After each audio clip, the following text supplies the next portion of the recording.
Buenos días, estimadas y estimados estudiantes, esperando que se encuentren con las pilas cargadas para empezar este segundo trimestre. Me presento, ustedes me conocen ya, me llamo Patricia Arriagada y esta es la asignatura de Taller de Literatura. Estoy iniciando esta clase con la mascarilla puesta por las medidas de seguridad, pero como me encuentro sola en esta sala y para que ustedes me puedan escuchar mejor, me la voy a quitar. ¿Qué es lo que vamos a ver hoy, chicos?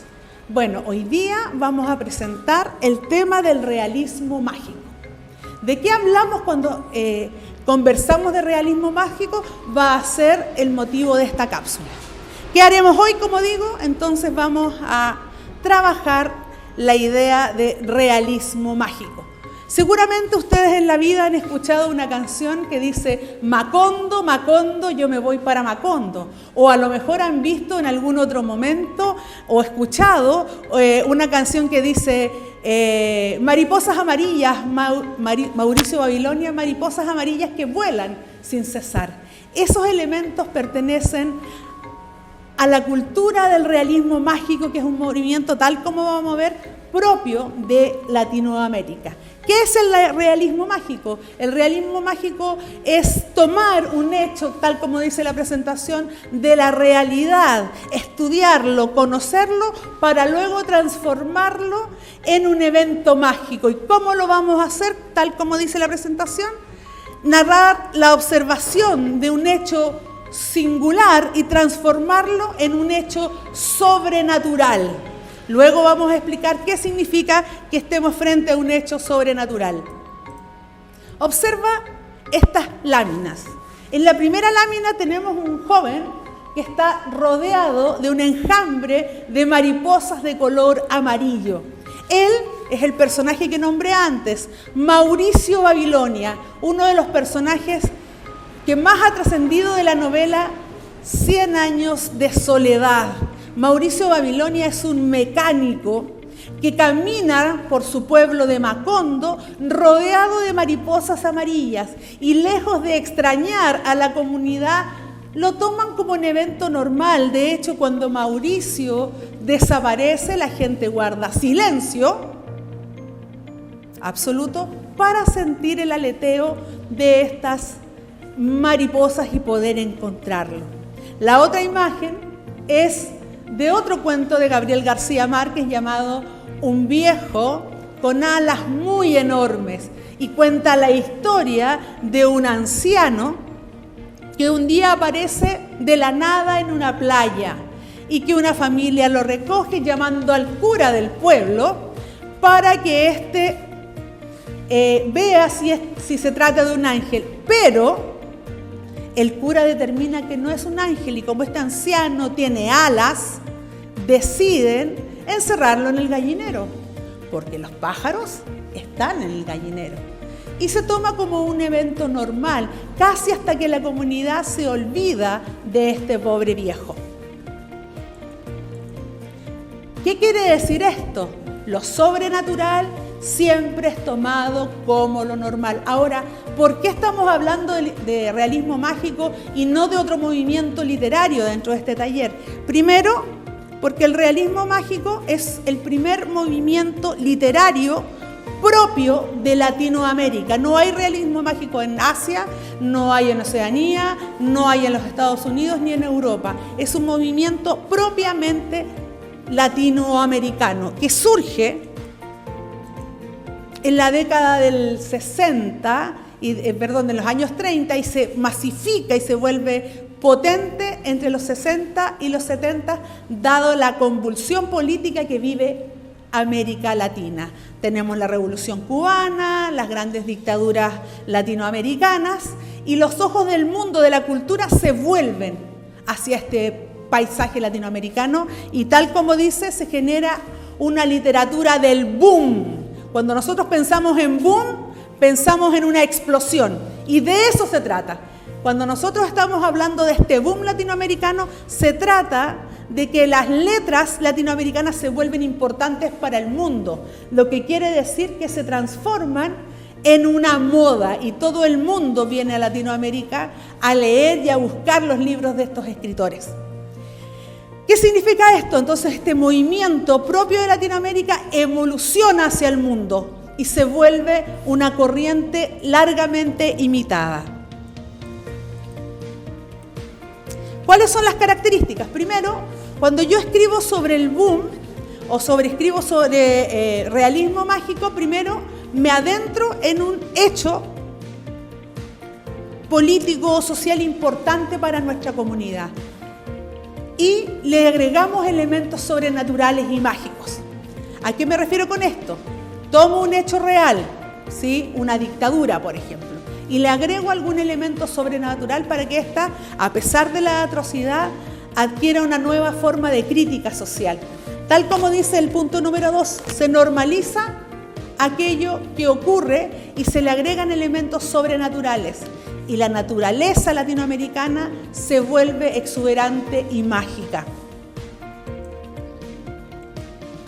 Otro elemento importante, ustedes saben que los narradores generalmente toman partido dentro de la historia. El narrador del realismo mágico es neutral, toma lo sobrenatural y lo explica como abrir una puerta, como mirar por una ventana. Todo se vuelve completamente concreto y normal. Las mariposas amarillas no son importantes, las alas enormes tampoco, son elementos que son propios de nuestra cultura. Lo siguiente es que los personajes tampoco le van a dar importancia a la situación que viven. Mauricio Babilonia, el viejo de alas muy enormes, Remedios la Bella, que va a subir envuelta en una sábana al cielo en cuerpo y alma, no se lo cuestionan. De hecho, la gente del pueblo, cuando ve subir a esta muchacha, le hace adiós con la mano, ¿sí? Lo toman como un evento completamente natural. Obviamente va a tener un objetivo, eso. Lo importante aquí también, los elementos sensoriales, la naturaleza es un personaje. Cuando ocurren tragedias y desgracias, la naturaleza forma parte. Si a una familia realista mágica le ocurre algo enorme, los pájaros caen muertos, los sofoca el calor, el mar devuelve los peces a la playa como un evento natural. Y otro elemento que también va a ser característico y muy importante es que se rompe con la linealidad. Nosotros sabemos que la literatura generalmente nos cuenta las historias de inicio a fin. En este caso, en el realismo mágico, no ocurre eso. Las historias pueden ser contadas en completo desorden. Parto contando el final, vuelvo al comienzo y otra vez al final y vuelvo al comienzo. Las historias se cuentan entonces en un absoluto desorden. Importante, ojo, fundamental, lo que está en el óvalo. Revisen el material que dejé en el aula virtual para la lectura. Allí van a poder encontrar una definición más extensa con algunos ejemplos para la práctica. Otro elemento que quiero destacar, los cuadros que se encuentran en amarillo. En el primero dice, tenemos que fijarnos cuando escribamos y produzcamos textos de realismo mágico, los personajes son sobrenaturales. Siempre hay personajes que tienen algún elemento de sobrenaturalidad. Segundo, la naturaleza exuberante, mágica. Si estamos en un desierto, es el más absolutamente seco que pueda existir. Y si estamos en una selva, va a ser la más frondosa posible con los animales más inimaginables. Lo mismo va a ocurrir en la costa. Otro elemento importante sobre el espacio, los lugares, como dijimos, de esta exuberancia van a formar parte de la historia que viven los personajes. En cuanto a los personajes, decía que tienen generalmente algún poder, ¿sí? Volar, reconocer un río de sangre, etc. Y los espacios y los tiempos se alteran y los personajes tienen un carácter siempre romántico y soñador. Por eso insisto, revisen el material que está en el aula para que puedan reconocer estas características. Yo les tengo para esta cápsula una propuesta de trabajo. ¿Cuál va a ser esta propuesta de trabajo que vamos a desarrollar? Nosotros estuvimos analizando el tema de la pobreza y la discriminación a través de la lectura y de la información de los casos que se vivieron en el año 2000 sobre los casos de alto hospicio, ¿verdad? Donde pudimos ver que la sociedad chilena en su conjunto aisló y dejó sin espacio a la muerte de una docena de adolescentes por su situación de pobreza. Lo habíamos visto el semestre anterior. La idea es, en esta cápsula, poder darle las instrucciones para que tomemos ese caso y agreguemos algún elemento cercano y relacionado con el realismo mágico. ¿Qué es lo que van a tener que hacer? Tal como dice ahí, van a tener que tomar esta historia y agregarle elementos propios del realismo mágico. ¿Por qué? Tal como lo habíamos conversado, vamos a hacer esto para darle dignidad, para transformar un hecho tan horrendo, tan espantoso, en un elemento de magia que dé conocimiento de nuestra cultura y de lo muchas veces de lo injusto que somos como sociedad. ¿Cuáles? Bueno, los detalles los vamos a ver en clases sincrónicas, ¿sí? Pero esa historia va a tener que tener un mínimo de 3 personajes, ¿ya? Mientras piensan en el tema que quieren abordar, mientras piensan en la arista que van a tomar, les recomiendo lo siguiente y que recuerden que cuando escribimos, vamos a escribir una historia de ficción relacionada con el caso de Alto Hospicio que ya hemos analizado largamente. Luego van a crear una historia con 3 personajes y uno de ellos tiene que ser realismo mágico. Lo siguiente es que van a definir las características de su personaje, quién va a ser el protagonista, quién el antagonista y cómo va a funcionar esta historia para determinar el tema. ¿Qué quiero trabajar yo? ¿Qué quiero conseguir? ¿Quiero hacer una denuncia social? ¿O quiero desmitificar una historia? ¿O quiero trabajar la figura del psicópata? ¿O quiero hacer la denuncia del abandono y la pobreza? Siempre pensando en el tema que ustedes van a definir.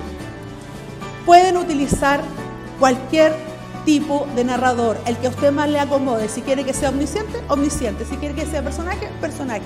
Importantísimo y vital, no existen en nuestro trabajo literario ideas absurdas.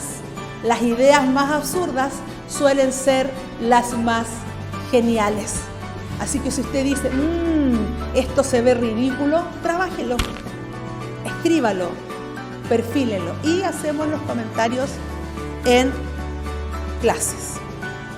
Importante considerar, a modo ya de final, recordar lo siguiente: historia, 3 personajes, elementos del realismo mágico, basado en los hechos de Alto Hospicio, y anotar todas sus preguntas para las clases futuras. Chiquillos, revisen el material que está en el aula, ya hemos hecho excelentes trabajos de escritura y la invitación es a informarse, a crear, a denunciar y pensar. Por mi parte los dejo, un abrazo virtual enorme y espero que nos podamos ver pronto. Hasta luego.